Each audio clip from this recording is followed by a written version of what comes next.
Hi everybody, this is Chuck, and I'm coming to you today from off a little side road, little back road north of town a little ways. And before I get into my subject matter today, let me just show you around a little bit. I'll give it panning slowly, trying to hold the camera steady.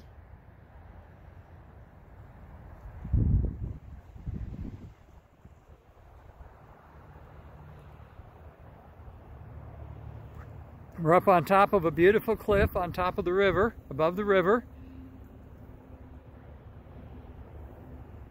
You probably can hear the traffic go by on the highway. It's a beautiful fall day, early November.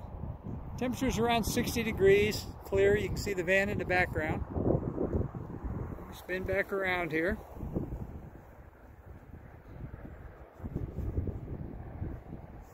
What I thought I'd talk about today is I thought I'd talk a little bit about Bigfoot. Now, if you watch any of my other videos, you know that I'm what we call a squatcher. And if you haven't heard that term before, a squatcher is somebody who goes and looks for Sasquatch. And I've been doing this now for about 11 years. And short answer is yes, they're real, but we'll talk a little bit more about that. The subject is way too complicated to try to cover in one video. So what I'm going to do today is I'll talk a little bit about my background and how I got started in this.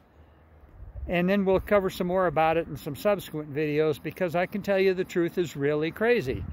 It has gone places I never ever dreamed it would go.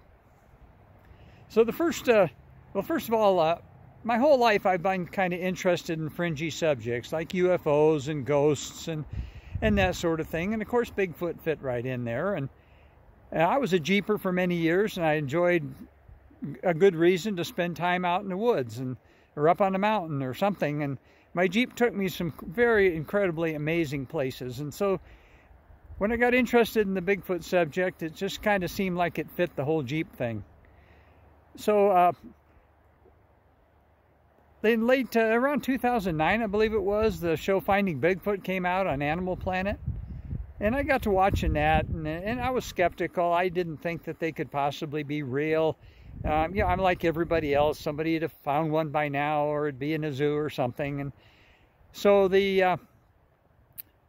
but I thought, you know, it might be something interesting, and it was just another good excuse to get in the Jeep and go out in the woods.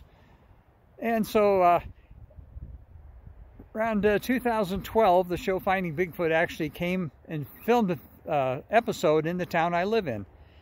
And that piqued my interest even farther. I was in the crowd at the town hall. I didn't get to meet any of the celebrity hosts of the show, but I did get a chance to talk to one of the crew people, and I really got the impression that they believed in what they were doing, and that affected me greatly. So I started getting more serious about it. I'd already, around 2011, I started getting serious about it, but this really piqued my interest. And so I started doing research, and finally in August of 2012, I finally felt comfortable enough trying to go out and do my first night sit.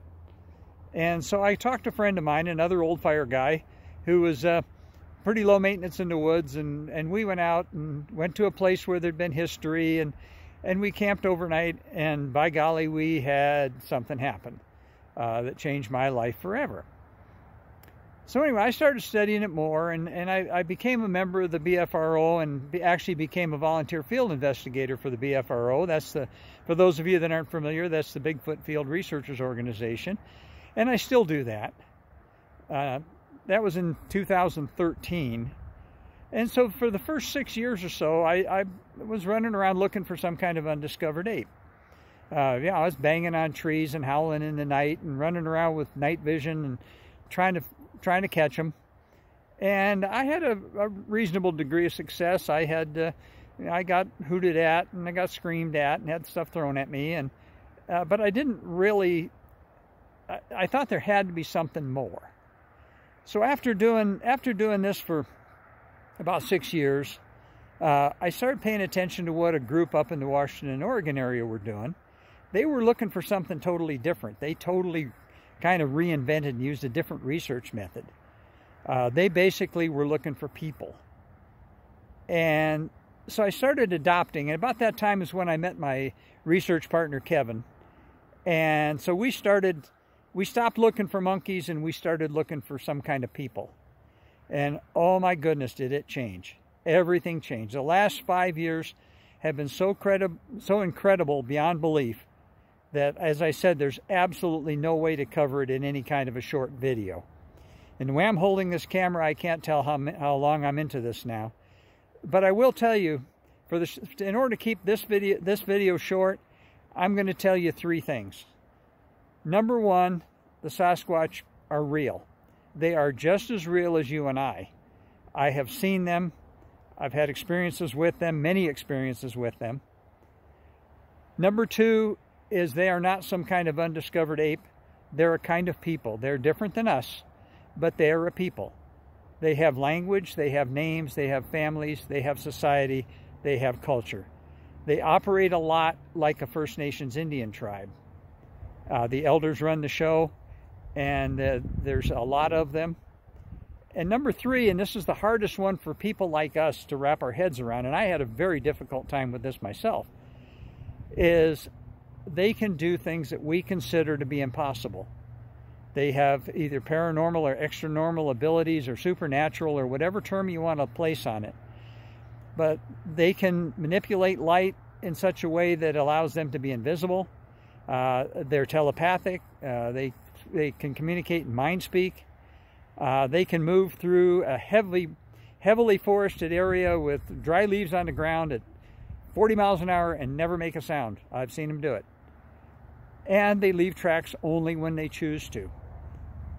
So how can they survive the way they do?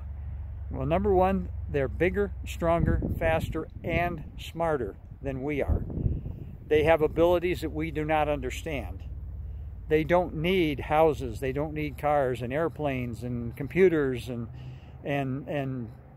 YouTube and all the stuff that we need. They're a higher race than we are. However, they are a people very similar to us.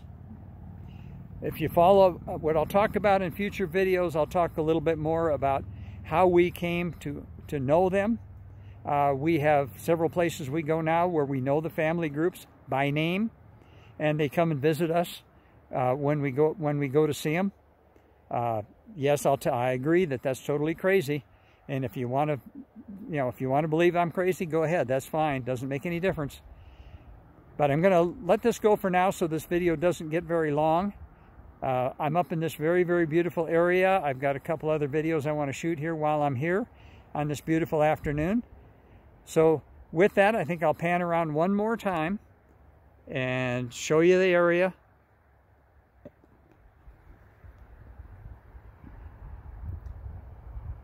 You can see the highway down there below us. Trying to get the right angle here. I just shoot off a phone, and of course I don't have a lot of latitude in the way I do it. Down there you can see I'd hope to get a little bit better leaf changing, the colors of the fall leaves, but some of the pretty ones have already fallen off the trees. But you can see the river down there. It's just an absolutely gorgeous area. And with that, I'll part for now. So be kind to each other, love each other, and we'll speak to you again soon, and peace out.